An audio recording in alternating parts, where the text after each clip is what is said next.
So, Unit 6, Unit 7, interactive production. You had enough. Okay, what did you think about it? I mean, I like the whole. Okay.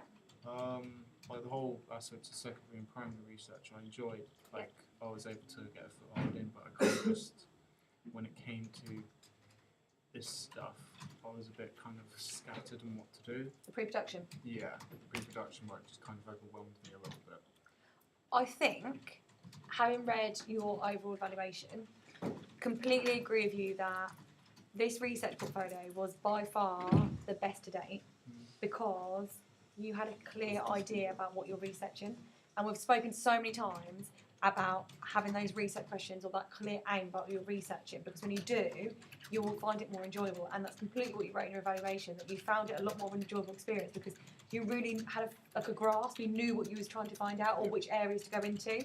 So make sure for F&P that you do exactly the same. Have that really clear aim about what you're going to be doing, because you can research, okay, in the early stage I think you used to think, I can't do it. You can do it, it's just knowing what to research. Yeah. I think now you've got a clear idea of the different avenues you can go down, and for this, I think because you knew, right, the bleak place to start was going to be this theme of domestic violence, and then within there you learnt so much, I think you realised it was a bigger issue than you thought in terms of the different types of domestic violence, and then from that you was kind of like going into different avenues or picking a specific area to go down and research that in more detail, and then thinking, right, now I've got my theme or the issue, I know a lot about that, what else is going to help me make this short film? And I just think your focus was really, really clear, and that was good.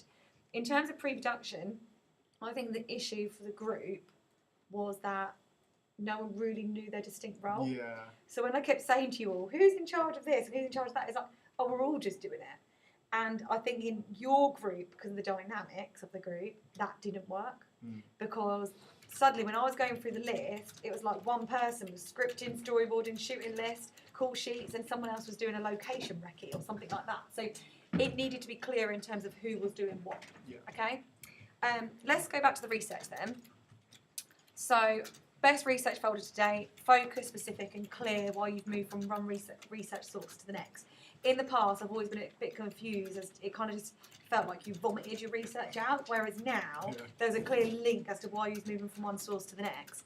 You've drawn clear and detailed finds from each source, and on the large part, conclusions which imply how the information will be used to inform your planning.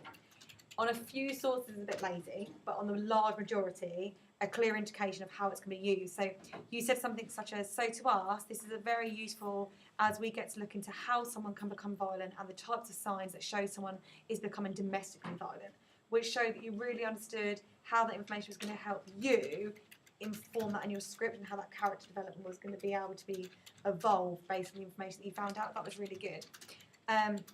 You can clearly see, as I've said, how you use your research to inform your script, and you're evaluating your own research skills, which is something you haven't done before.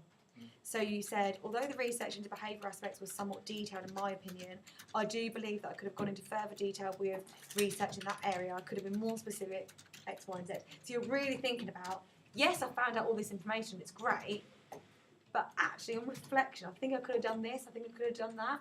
You recognising that for yourself and me not having to look back at your work and saying, hang on a minute, Corrie, there's a massive gap here, or there is a lot of research here, but what about doing this? The fact you're identifying that yourself hopefully means that by the time you get to final major project, you will be aware of those gaps. That was really pleasing to read.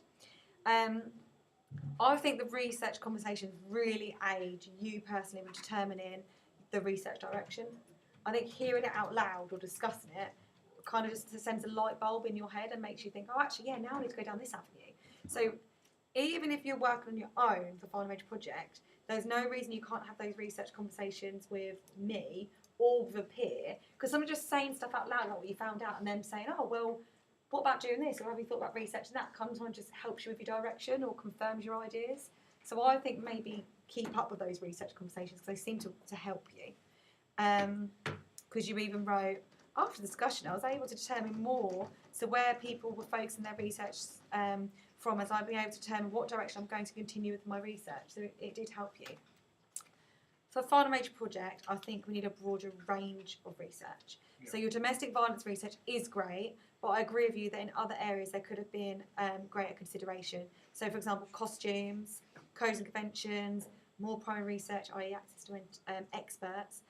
Everything needs to also be Harvard referenced. So in places, you've kind of just put the web links on, but it needs to be Harvard referenced to your FMP. That is part of the criteria, okay?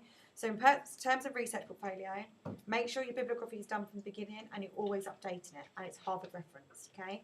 And if you need support that, I can help you, but I think you've accessed a website which is... Yeah.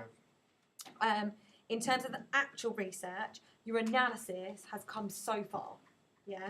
Now you really are saying, this is what I found out, this is how it's going to help me or might not help me, and this is the direction of now I'm going in terms of my research. But you need a greater range of research. Try not to get too focused on one area and then forget about everything else that's going to help you. So yes, content is really important, but so is production research, so is audience research, so is market research. So make sure you've got something in each of those boxes, okay? And don't be lazy with primary research. It's easy to do a questionnaire.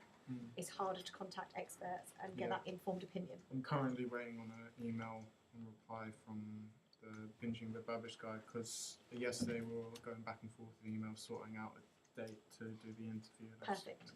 Fantastic. Okay, in terms of pre-production then, agree with you that it was all a bit disjointed. But having said that, I thought your script was really well prepared. I like the fact that you kind of had like a bit of round robin going on, which is important, but at the same time, you would have thought that there was 3 separate inputs. It kind of looks like a big collective, which is good because then clearly you all had the same mindset and it was all on the same page, which is really important. Detailed shot list, I think this has been really well prepared, okay? I think pre-production takes you a long time, but I think it takes you a long time because you try to visualise as you're going, which is really important. Just make sure that as you know that's an area that takes you a long amount of time, that's scheduled into your FMP. Don't rush it, just give yourself enough time. Test shots, good consideration of the production issues, in particular sound, and you offered some ideas for improvement, but try to be more specific in how you specifically rectify all the issues. So you did that for sound, but what about lighting, okay? And in a minute I'm going to tell you about lighting because that's a major issue in terms of the production. So it would have been nice if that was kind of, you identified as an issue, but didn't tell me how he was going to resolve it, and clearly it wasn't resolved because in production there's lighting issues. Yeah? So be aware of that. The diaries are becoming more detailed, but in part, daily diaries are still a little bit too descriptive. Your overall evaluation, fantastic for this project. Really detailed, lots of examples, lots of reflection, very honest as well. I think now you're not being afraid to actually say, admit your faults or praise as well, which is important. But daily diaries, don't rush them. I'd like to see a structure where you're talking about what you tried to do that day, how it went well, didn't go well, what issues you had to overcome, and then importantly, where you are next. Because that then means when I read the next diary, that's going to link on from the diary before. It shows a little bit more of a link between each of the days. Okay, so this is what I'm going to do, this is how it's gone, this is what I need to do next, then move on to the next diary. Okay? In terms of the production, well-prepared narrative. Massive subject matter to tackle, but you tried your best as a group to keep the narrative focused just on one area of the issue. Because when I spoke to you as you were script writing, I think as I asked more questions or as you discussed it more as a group, I think you kind of realised that were you focusing more on the male or were you focusing more on the female? And I think as you questioned it more, the narrative became a lot more distinct. That was good. I think in terms of your edit, the first option arrives a little bit too soon. She literally opens the door and then lie or tell the truth comes on. And I was like, whoa, I've only just met her. Like, so for me, I think that just needed, I'm talking seconds. But it was just a little bit too soon. Perhaps a little bit more of the script needed before the interactive element arrived. Well casted. I think acting plays a huge role in the success of this project. At this level, acting sometimes can make the genre move from a really serious horror thriller or to something that's quite comedic. Whereas for this, I was really impressed with the casting. I thought it was brilliant. I also think the script was really well prepared. I think when you get to the interactive section, depending on which options you pick, you get a very different experience, but still completely fitting in within the research. So if she lies or doesn't lie, she goes down a very different journey, doesn't she? But either way, you get to see two different sides of someone that's been abused. So someone that's trying to be this strong character but then still end up in a negative way, or someone that is just the doormat from the day dot. And when I followed the route of where she lies, where she tries to sort of battle it a bit, I didn't enjoy it as much as when I followed the other route. And I just think because on the other route, I think you got to understand a bit more about the abuser's character and about how he would think, how his personality or his behaviour was so up and down. And I think because in the second route, we got to see more footage. So, you know, like when he hits her when they come in from the shopping and how, you know, they're all completely fine and simply walk in and he just whacks her to the floor and then would sit down and would be saying, so we're getting a pizza, babe, or whatever. Like, I think you got more of an insight into how their mindset works. And I really enjoyed that as an audience member. So well done. When I chose to tell the truth, we follow the male up the stairs and to the bedroom, but the camera stays at the bottom of the stairs. I would have really have liked an audience member to felt like I was going with them, because it gets to you're at the bottom of the stairs with the camera, or the cameraman is. The characters go to the top of the stairs, but the camera barely moves. So we see them get to the door kind of closes, but I kind of felt out of the action. I was a bit like sitting there like, oh, what's going on up there? Yeah. So I would have liked more variance in the shots, and I think that's the thing out of everything that needs most improvement in this is not so much in the route when she doesn't lie, but when she does lie, the variance in the shots I think is a little bit more limited. Okay. So as he goes up the stairs, perhaps an over the shoulder shot or switch to a close up, I just felt like I was being left at the bottom of the stairs when the action was at the top. I chose to argue, and here lighting is an issue. So the natural lighting from the window where she's sitting on the bed causes a massive issue. We can't really see what's going on in that shot. The fact she argued and didn't change her clothes confused me a little bit because she didn't seem at all scared of him. So I was wondering whether, even though she argued, she's still going to change her clothes. Or would she be that disobedient? That was just my question. Would she be that disobedient of someone? The goal was to show that she was just kind of standing up for herself, but by disobeying. And we were going to look on more focus on like when she's in town and like how her standing up for herself pissed this guy off. Yeah. But when we were in town, due to like timing and etc., we had to cut a bit of the script out. Yeah, and that's another thing. I think that bit in town, the narrative kind of gets a bit lost because I knew what he was trying to achieve because I've read the script. So I knew that it was trying to look like she's going in and out of all these shops and he's really annoyed. And then the other route when they're just walking past the shops. But particularly for that one, I was kind of a bit lost as an audience member about what he was actually trying to tell me. It is until we get home that we realise she's gone and bought the top that she wanted, or on the other angle that he just walks in and knocks her to the floor, that I kind of understood, but I think that did need to be made more clearer. But having said that, I do think you did a good job to film in a public space. So I think I'd give you some credit there. When they leave the town, the door closes, and again, where's the audience are left in the house? We need to go with them. Yeah? Because the door closed, I'm like, all right, we're staying here then. So we need to go with them, okay? We spoke about town. When you arrive home, there's some strange cuts between Tender at the bottom of the stairs and then he's near at the top. It kind of looks like he's stopped on the stairs, so it's just an issue with the cut. Okay.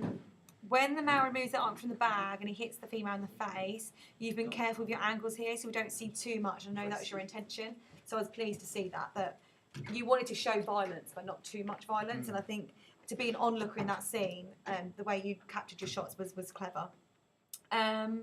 Makeup's very good, plays a really crucial part, and the shot that you captured in the mirror downstairs, really clever, because you've managed to make sure that you're not in shot, but also we get to really see her emotion while he's still sitting on the sofa, so I really like that shot. It's one of the best of the whole short film.